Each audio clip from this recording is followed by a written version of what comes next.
such a big group of ag people in one place since we had the rally in Jefferson City this spring. How many of you were up there? Raise your hands. Fantastic. Give yourself a round of applause.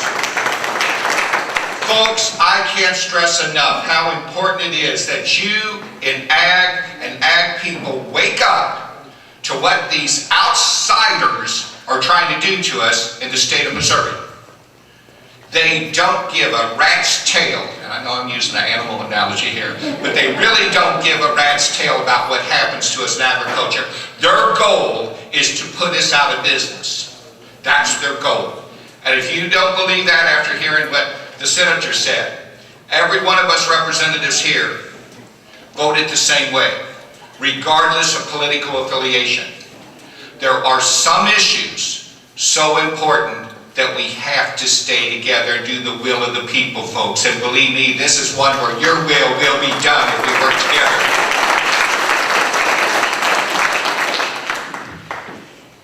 I'm reminded by the promise the Declaration of Independence makes to each and every one of you with these words: all men are created equal, with certain unalienable rights, that among these are life, liberty, and the pursuit of happiness.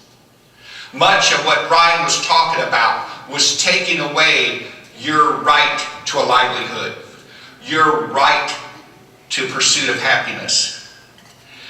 When I left the farm to come up here, my 5-year-old grandson and my wife let loose a bucket calf.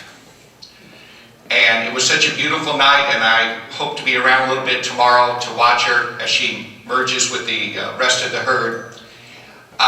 And she, quite frankly, was following my grandson along, nudging him, wanting to be fed a little extra. And I said, she's going to have to learn. It's time she's got to act like a real cow now and get out here and actually eat grass and do what cows do. And we had a nice talk about it was time for her to grow up a little bit. So that was a pursuit of happiness. That the next generation can still live on the family farm.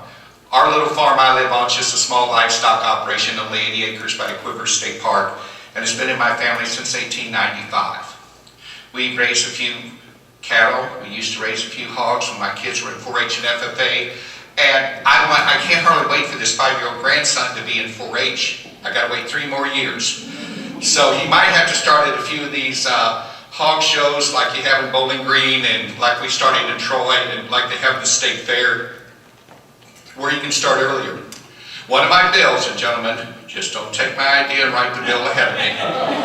Every once in a while we have to decide who's on first and who's on second on these co-sponsored bills. But I believe we're going to have a bill to protect the right of our young people. I'm looking at a number of young people today in the audience. Thank you for being here. We're going to have to protect their right to show animals at a county or state fair. We're going to have to protect the right of you breeders to show animals at a breed show. And I don't care whether we're talking dogs, cats, cows, pigs, whatever. My family is big into horses and mules and rodeoing. I believe we're going to have to protect the right of our rodeo folks. I believe we're going to have bills. And Senator, if you'll write the one on the Senate side, I'll try to help with these guys to write the one on the House side. I believe we're going to have to do that to protect these rights. I'm instrumental in helping with gun legislation. We work, and all of us here, with National Rifleman Association, and we got several bills passed. One of them last year was a bill that one of my Republican friends took credit for, but I've sponsored it 2 years in a row, where they can't tax us out of having our guns or ammunition. These folks on the National Humane Society, they want to do away with all hunting. I don't know about you, but when my folks come over here from Prussia, Germany, they came over here and they had such large families. Not only did they raise hogs and cattle and have their own chickens and their own milk cows and raise their own big gardens, they hunted and fished to put meat on the table. I was taught you don't shoot anything you don't plan to eat. And I still don't. I'm not one of those guys who goes out and just shoots a bird to see him die. So I believe some of us hunters respect what I call the nature of things. I call it God's plan. And what is God's plan? We're at the top of the food chain, folks.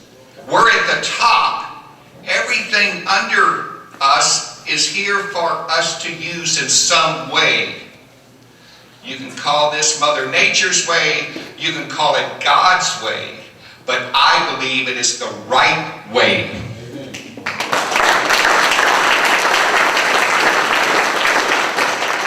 Some of these folks don't understand that. I'll give you a good example. The only CAFO I have in my district is Rose Acres Egg Farm in Hog Point, Missouri. A lot of farmers and a lot of friends of mine sell a lot of grain. They kept the corn prices pretty high over in that part of the woods, Brian, and I think people here probably know of the egg farm that Rose Acres runs. There was a gentleman that didn't follow the rules in the tanker truck hauling away the waste, fell in, and before they could get him out, he suffocated and died from the nitrogen. I had several people call me, very insistent that this was an unsafe place to work and we should shut down this egg farm. And I said, what are we going to do for eggs? They said, well, just go to the store. You know, they totally don't understand why we have to have businesses like this. They don't understand why we have to have hog confinement floors. The days when every farmer had 10 to 20 sows, like many of you out here raised, that's all we had. But every farmer around had that many. We didn't have the big hog confinement floors we have now, and I know the pork producers are out here. I talked to a couple of the gentlemen. Those days are gone. We live now on this 80-acre farm near Quiver State Park, and I'm totally surrounded by subdivisions. Totally surrounded. One of them on 40 acres of ground has built about 130 homes, and they have plans to build 187 on 40 acres of ground. They have postage-sized yards. Our farm was featured in the St. Louis Post 3 years ago on the front page about urban blight and urban flight coming out to the country. And in that comment, I said, yeah, everybody there likes to look at our cattle. In fact, on the real estate shows on Sunday morning TV, Burkamper Homes advertises this particular subdivision with pastoral scenes. And they show our cattle. Now and my dad never got $1 for all those cows. I wanted to get their agent and see if we couldn't sue for unfair practices. But they showed those cattle. Now nowhere could he promise that that's always going to be a pasture. In fact, the school district tried to buy that from 20 acres not too long ago, and Dad turned them down. And I'm glad he did. But the point is, when we cleaned out the barn, and I only do it every other year or so because we don't let the cattle in the barn unless the weather's really, really lousy, I was spreading manure. Some of you remember what that stuff is. And so I got this natural product I'm putting on the ground, and we are spreading next to the subdivision, and this lady comes running out screaming, stop, stop, stop. She said, you're polluting the air. And she was serious. And I said, well, lady, if you'll just go inside, turn your air conditioner on, and in just a few minutes, this odor will dissipate. You won't notice it. Well, you know, she called the law on me. And what really irked me is a deputy had to come out and stop me from working. Now, I don't know about you, but sometimes, not often, but sometimes I got a certain time schedule. I want to get that job done. I want to get the barn cleaned out. I want to move on to something else. Are you following me? So, I asked the deputy if I was breaking the law. He said, no, sir. I said, then why are you interfering with me doing my work? He said, well, we have to investigate every call and every claim. And I said, would you please go tell that lady that I'm not breaking any law and to please leave me alone? And he said, well, I'm sorry, but we have to do what we have to do. Well, I thought about that a little while, and I was only going to put one load next to her, I really was. But the devil made me do it. I came back with 3 more loads.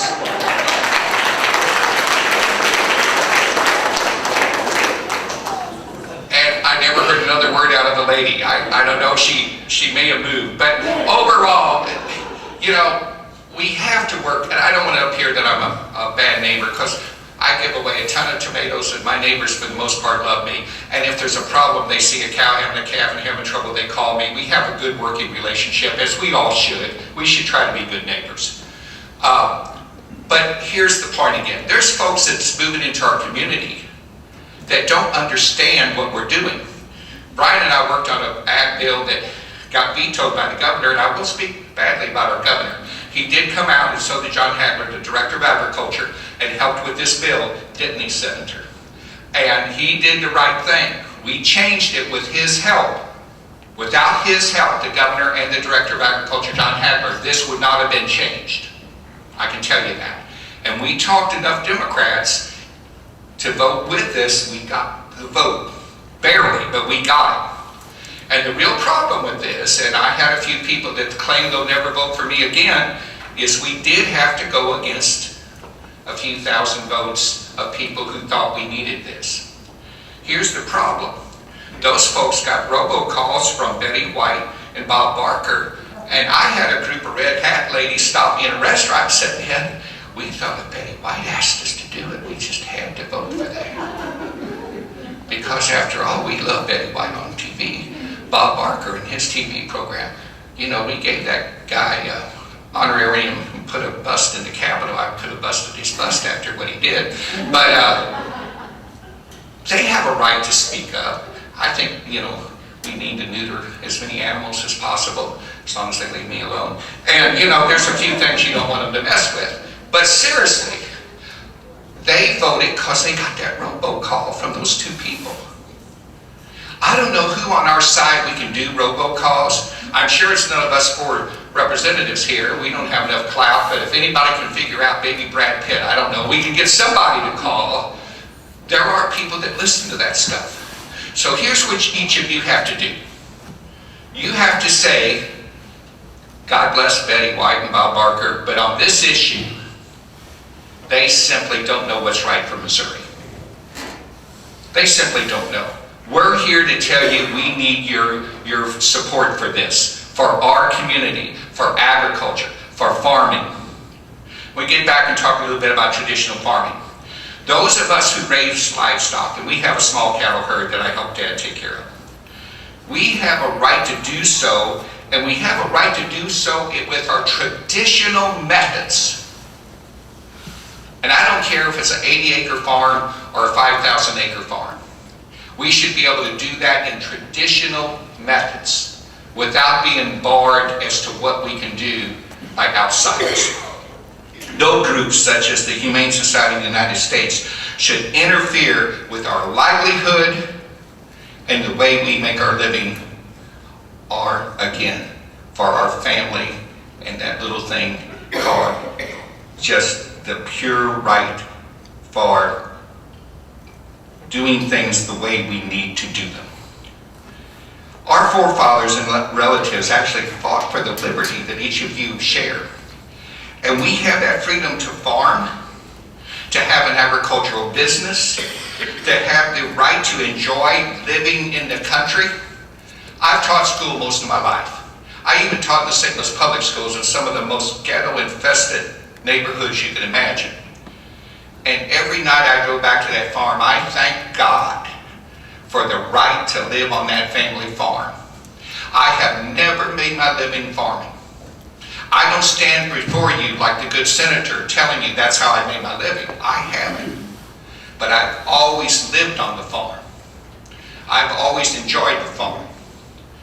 And when I quit milking that family cow to go to Kirksville to college, I swore to old Betsy, I'll never see you again. I could care less if I ever had to milk a cow again. And she slapped me upside the face one more time with that tail, so I did remember her. But as soon as my grandfather passed, and my dad got the family farm and asked me if I would move back, it was the best thing ever happened to me. And I know my mom and dad, God bless them, they're both still living, they get all the income off the farm. I'm just a humble caretaker for the next generation. And folks, I'm not ashamed of that. I had someone try to make political hay out of I didn't own anything. And you know what? they're almost right. But what does it mean to own something?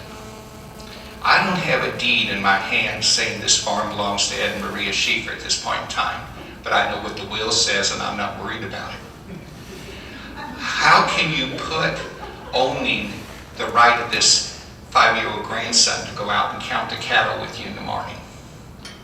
Or to go fishing in my cousin's pond over here that he stocked? Or to go down and hunt deer and turkey on the river where we share our agriculture and share our hunting and fishing experiences? What price do you put on? What's that worth? You know, how do you own something? Our Native Americans believed that no man or woman could own the earth. They didn't believe you own the wildlife. In a way, I think us farmers think that way too. I think we really have this almost spiritual communion with the earth and with the animals we take care of.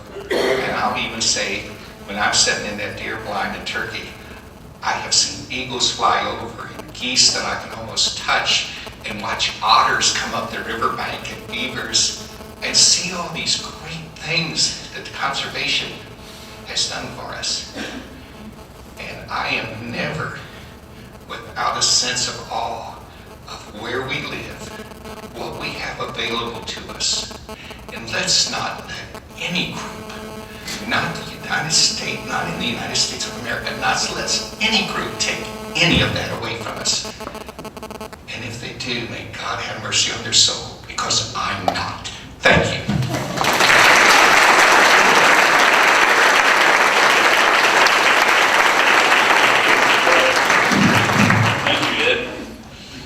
Bart, it's your turn, buddy.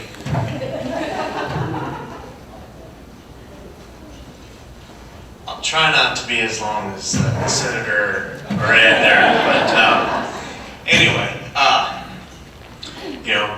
about a year ago, most everybody in this room, including myself, were probably out trying to defeat this proposition.